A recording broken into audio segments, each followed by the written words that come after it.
അങ്ങനെ നമ്മളെല്ലാവരും ഒരുപാട് പ്രതീക്ഷയോടെ കാത്തിരുന്ന മമ്മൂക്ക ചിത്രം ബ്രഹ്മയുഗം സിനിമയുടെ ആദ്യ ഷോ കഴിഞ്ഞിരിക്കുകയാണ്. സിനിമ എങ്ങനെയുണ്ടെന്ന് നമുക്ക് നോക്കാം. കണ്ടന്റിലേക്ക് കടന്ന് സ്പോയിലറാക്കുന്നില്ല. സിനിമയെക്കുറിച്ച് പറയുകയാണെങ്കിൽ ഏകദേശം 2.5 മണിക്കൂറോളം നമ്മളെ രാഹുൽ സദാശിവൻ എന്ന ഡയറക്ടർ മറ്റൊരു ലോകത്തേക്ക് കൊണ്ടുപോവുകയാണെന്ന് തന്നെ നമുക്ക് പറയാം. അത്രയ്ക്ക് കിടിലനായിട്ടാണ് സിനിമ എടുത്തു വച്ചിരിക്കുന്നത്.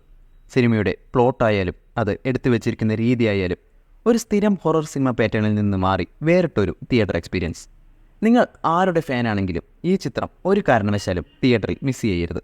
കാരണം നിങ്ങൾക്ക് മിസ്സാവാൻ പോകുന്നത് മികച്ച ഒരു സിനിമാറ്റിക് തിയേറ്റർ എക്സ്പീരിയൻസ് തന്നെയാണ്. ഇനി പെർഫോമൻസിലോട്ട് വരികയാണെങ്കിൽ മമ്മൂക്ക ദ ഗോഡ് പെർഫോമർ വീണ്ടും ഒന്നുകൂടെ ഞെട്ടിച്ചു എന്ന് തന്നെ പറയാം. പെർഫോമൻസിൽ മമ്മൂട്ടിക്കൊത്ത എതിരാളി ഇപ്പോൾ ഇന്ത്യൻ സിനിമയിലില്ല എന്ന് തന്നെ പറയാം. പിന്നെ അർജുൻ അശോകൻ്റെ ആയാലും സിദ്ധാർത്ഥ് ഭരതൻ്റെയും എല്ലാം ബെസ്റ്റ് പെർഫോമൻസ് തന്നെ കിട്ടിയിട്ടുണ്ടെന്ന് നമുക്ക് പറയാം. പടത്തിൽ ഒരിടത്ത് പോലും നമുക്ക് ബ്ലാക്ക് ആൻഡ് വൈറ്റ് സിനിമ സ്ക്രീനിൽ കാണുന്നതിൻ്റെ ഒരു ബുദ്ധിമുട്ടോ അങ്ങനെ ഒരു തോട്ടോ നമുക്ക് ഫീൽ ചെയ്യില്ല. ഇൻഫാക്ട് ഇങ്ങനെ കാണുമ്പോഴാണ് കൂടുതൽ ഇമ്പാക്റ്റ് തോന്നുന്നത് എന്ന് വേണമെങ്കിൽ നമുക്ക് പറയാം. ഇൻ്റർവെൽ പോലും ആവശ്യമില്ല എന്ന് തോന്നിപ്പോകുന്ന രീതിയിലാണ് പടം പോയിക്കൊണ്ടിരിക്കുന്നത്.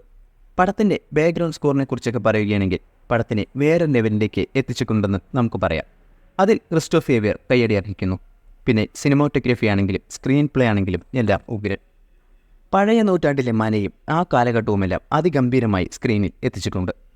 ഡോൺ ബ്രീത്ത് പോലൊരു സിനിമ മലയാളത്തിലുണ്ടോ എന്ന് ചോദിക്കുന്നവർക്ക് അതിനു മുകളിൽ നിൽക്കുന്ന ഒരു കൾട്ട് ഐറ്റം നമുക്കിനിയുണ്ടെന്ന് പറയാം. അതാണ് Bramayugam the age of madness. ഇനി കൂടുതൽ പറഞ്ഞ് സ്പോയിലർ ആക്കുന്നില്ല.